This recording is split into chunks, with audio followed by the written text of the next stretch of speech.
Happy Monday, everyone. And we begin tonight with what I think is the question.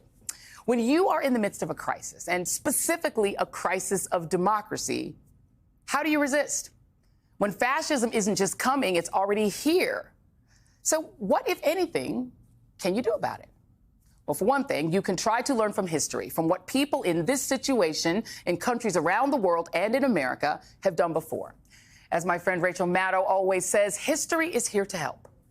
America hasn't always been a free country for everyone, and we've had resistance movements from day one. From enslaved people fighting their captivity. Shout out to Harriet Tubman, who was a 92%er before 92%ing was cool. And even taking up arms during the Civil War.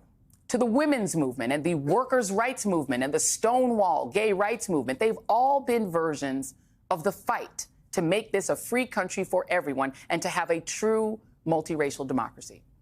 And that is history's most important lesson, right? That the most important thing, the first rule, is to fight back, to never stop resisting. Do not obey in advance, as Tim Snyder put it. Do not take the knee, to throw in a Game of Thrones reference. Even if it's scary or uncomfortable or inconvenient, just keep saying no, or finding creative ways to say no in small ways and large. Medgar Evers said, do not shop where they will not employ you. Dr. King championed the Montgomery bus boycotts to become the leader of the civil rights movement. The labor rights movement shut down factories and hobbled industries to win the 40-hour work week that you enjoy right now, and more recently to ensure the right of workers to work from home during COVID. People have marched against the Vietnam War and the war in Iraq and against the decimation of Gaza using our tax dollars. You don't always win every battle, but the whole thing is about resisting. Last week, federal employees received an Orwellian email from the Office of Personnel Management, the government's HR department, following a tweet from their apparent real boss, the world's richest billionaire, Elon Musk, head of the fictional and Orwellian Department of Government Efficiency, stating that, consistent with President Trump's instructions, all federal employees will shortly receive an email requesting to understand what they got done last week. Failure to respond will be taken as a resignation.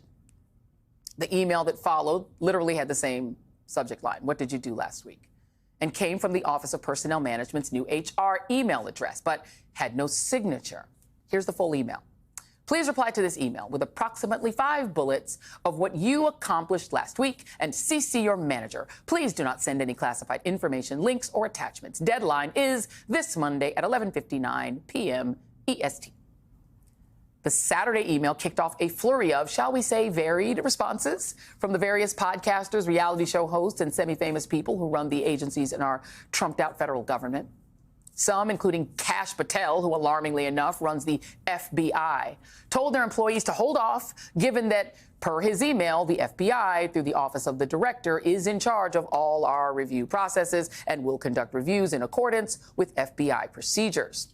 When and if further information is required, we will coordinate the responses. For now, please pause any responses. Others, like Robert F. Kennedy Jr., emailed his department that the OPM email was legitimate and instructed them to read and respond per the instructions by the Monday evening deadline.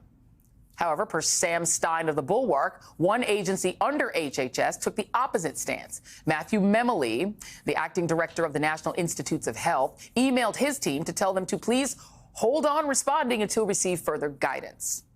Sam Stein is also reporting that HHS is backtracking on the Elon email and saying not to respond. Employees at the Department of Justice and Department of Defense are also being told not to respond. And you thought your HR department was chaotic. In short, nobody really knows what to do. Just the usual Trump world reality show chaos. But the email presented Americans with one of the other really perfect responses to fascism: ridicule. Journalist Allison Gill from a Substack called The Breakdown posted some of the best fictional responses that appeared online in response to the question, what would you really like to say in your response?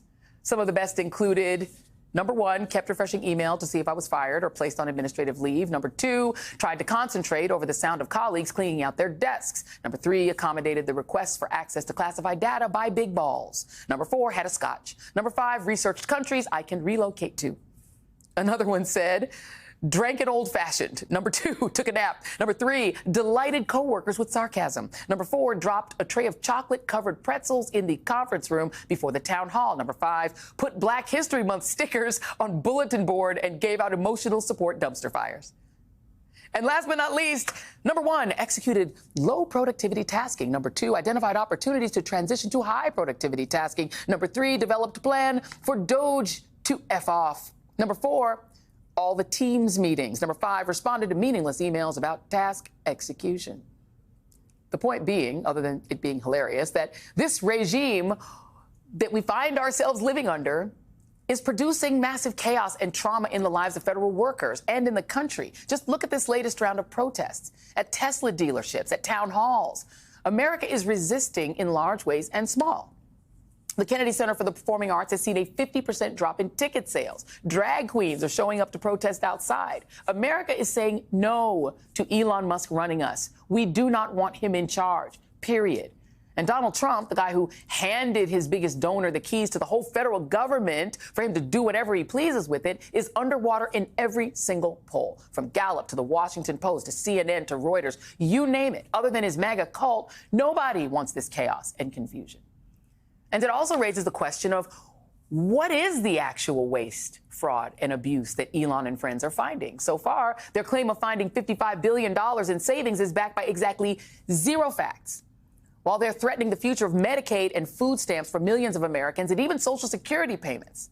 While the only fraud seems to be Elon Musk, racking up new contracts with the federal government on the taxpayer dime while giving back 0 savings from his Starlink, Tesla, and SpaceX deals with the Defense Department and other agencies. Sorry, why does he get to make more money while you and your community get less? And the only abuse that we're seeing is against the very federal workers in all 50 states who are being bullied by the 19-year-old Doge kids and told to justify their jobs by a guy who spends all day literally tweeting and waving a chainsaw around while wearing sunglasses indoors. Is this the efficient government that you voted for? Really? Because it all really just looks, to my mind, like a mess. And we're probably looking at a government shutdown next month, since the completely incompetent Republican Party has no idea how to run the government. And what that tells you is that even when Republicans claim that Trump has a mandate or that he's doing what the American people voted for, they are lying. Nobody voted for this. This is a mess, and not even a normal mess. It's a fascistic mess. And what you can do about it is what you're already doing. Just say no. Tonight on our final readout, we are going to talk about what people are actually doing to resist this and get some advice from some of our favorite friends on what more we can do. And that conversation is next.